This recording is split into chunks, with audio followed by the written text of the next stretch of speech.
ውሎ ማደር እንዴት ያለ ትርፍ ንግድ መሰላችሁ? ተንቀሳቅሶ ማደር፣ ተንፍሶ ማደር፣ ተቀምጦ መዋል ራሱ እኮ ትርፍ ነው። ከጎለቱ ስራ ፈታችሁ አይደለም። የማያስቆም የማያስቀምጥ ደዌ ያለባቸው አሉ። መቆም ትርፍ ነው በእውነቱ ማለት ነው። መራብም እኮ ሲቻል ነው። በሽታ ሲመጣ እንኳን መጥገብ መራብም አይቻልም፣ በሽታው ይዘጋልና ማለት ነው። ስለዚህ ሁሉም ነገር ይህ ዓለም ለትርፍ የተፈጠረ ነው። ሰው ነጋዴ ነው፣ ይህ ዓለም ለትርፍ የተፈጠረ ነው። አበው በዚህ ዓለም አተረፉበት፣ ያላተረፉበት ነገር የለም። እኛ እንዳንከስርበት እግዚአብሔር ይርዳን። ረክሰን ስንመጣ በንጹህ እጆቹም ይጠብቀን፣ ፊቱ የማይከፋ ቤቱ የማይዘጋ የምሕረት እጁ የማይታጠፍ ሰጥቶ የማይጎልበት ተው በቃኝ የማይል የማይጸየፍ እንደ ትናንት ነው የሚኖር ያለና የሚኖር እግዚአብሔር ነው። ደስ ይለኛል ይህን ሳስበው። ሰው ስትንከባከቡት ፈገግ ይላል፣ ሲጎልበት ክምር የፈጀ ዝንጀሮ ይመስል። ሰው እንደዚህ ነው። ወቅት ይለውጠዋል፣ ጊዜ ይለውጠዋል፣ ማጣት ይለውጠዋል፣ ማግኘት ይለውጠዋል።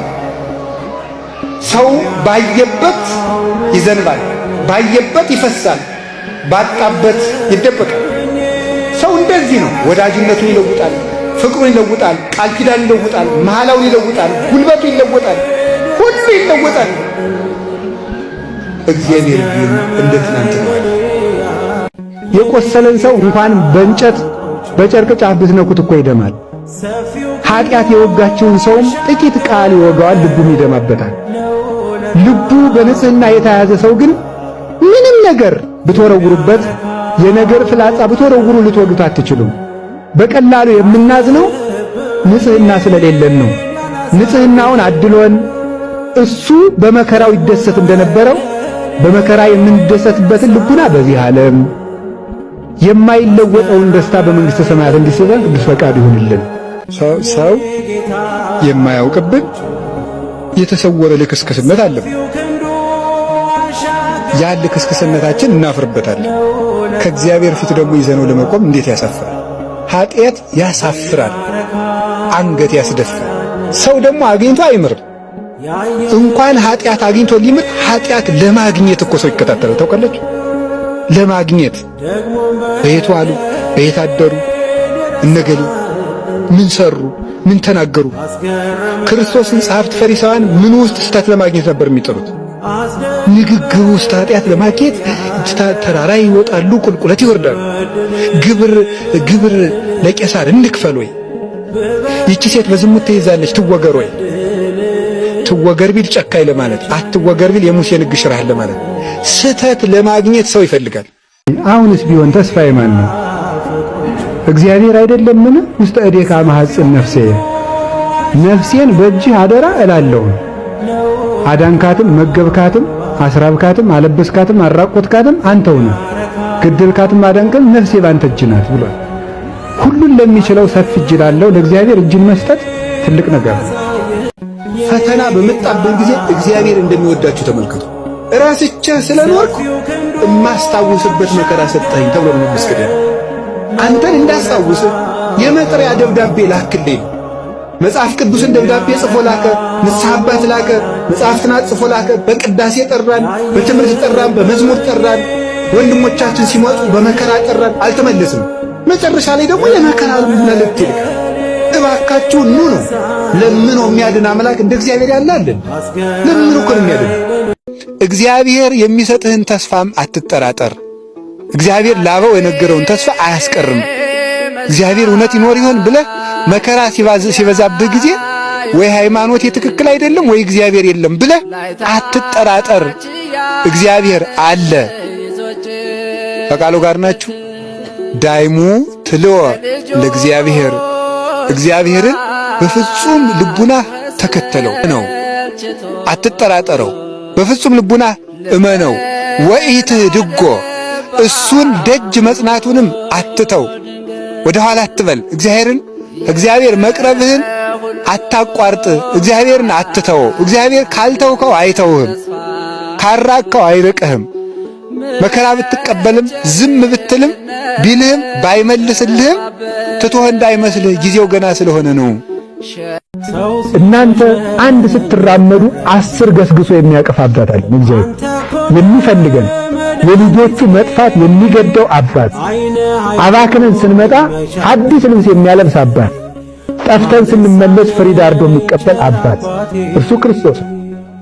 ዘርግቶ መጸለይ ጥሩ። እጅን ዘርግቶ እንዲያርገን ስንጸልይ ምን ማለት መሰላችሁ? እኔ ለማኝ ነኝ ጌታዬ፣ አንተ ደግሞ ለጋስ። እጃችን እንዲህ ስናደርገው ሚዛን ይመስላል አይደለ? ፍትህ አታጓድልም ጌታዬ፣ ፍረድልኝ ማለት ፍርዴ ካንተ ማለት። ሸፍኖ በልብስ አክባሪነት ሰው ማል አክብሮ አይደለም ያኖረ፣ በልብስ አክብሮ ማለት ልብስን ሸፋኝ አድርጎ ሰው አስመስሎ ያውለናል ማለት።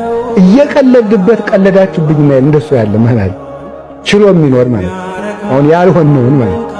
ይህ ፍቅር ነው ሊገስጸን የሚገባ ማለት። ይህ ፍቅር እንደው እግዚአብሔር አጠፋ ሶዶማውያንን ያጠፋ እንዳጠፋ እኛንም ያጠፋናል ይህን ይቅስፈና ከማለት ይልቅ እንደው ይህን ያህል እየወደደ እንደው ምን ከንቱ ነኝ ብሎ መንቃት አይሻለና?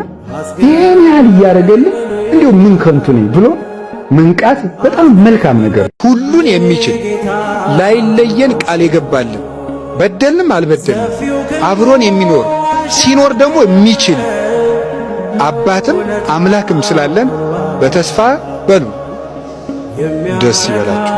የሰውን ልብ አትመርምር። እንዲህ ነው ብለህ የሰውን ልብ አትመርምር። ሰው ለምን እንዳጠፋ አታውቅምና ባጠፋበት ጥፋቱ አትፍረድበት። ተሳስቶ ይሁን አቅቶት ይሁን ምን ሆኖ ይሁን ራሱ ባለቤቱና እግዚአብሔር ብቻ ይተዋወቃሉ። አትፍረዱ። በጣም ከባዱ ኃጢአት የመፍረድ ኃጢአት ነው። ሰውን ይመፍረድ። አንተ እንደው አታፍርም? በስመ አብ ወወልድ ወመንፈስ ቅዱስ እንደው አንተ እንዲህ ታደርጋለህ አይባልም። ሰይጣን ያንን የፈረድንበትን ኃጢአት እኛ ላይ ነው የሚያሰፍረው። እግዚአብሔርም ረድኤቱን ይነሳል። ሁሉን ነገር ስናጣው ነው እኛ ትዝም ይለን ማለት ነው። እጃችን ላይ ይዘን የምንቀልድበት ብዙ ነገር አለ። ጊዜን እየቀለድንበት ነው። እድሜያችን እየቀለድንበት ነው። ጉልባታችን እየቀለድንበት ነው። ሀገራችን እየቀለድንባት ነው። ነፍሳችን እየቀለድንባት ነው። ሰውነታችን እየቀለድንበት ነው። ገንዘብ ይቀለድበታል። ሁሉ ነገር ማላገጫ ነው በዚህ ዘመን። ዛሬ ያባከናችሁት ጊዜ ትዝ የሚላችሁ ስትሸመግሉ ነው። አሁን ትዝ አይል የሽምግልና ጊዜ በነገራችሁ ላይ ዕዳ የመክፈያ ጊዜ ነው። ታውቃላችሁ? ዕዳ የመክፈያ ጊዜ ማለት መሰላችሁ? ሰው ሲሸመግል በወጣትነት ዘመኑ የሰራቸው ጉዶች በሙሉ እንደ መነጽር እየመጡ ሌት ተቀን ይታሰቡታል።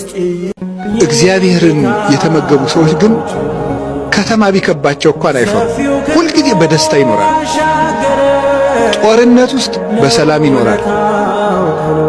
ጠላት መሃል ተደላድለው ይቀመጣል።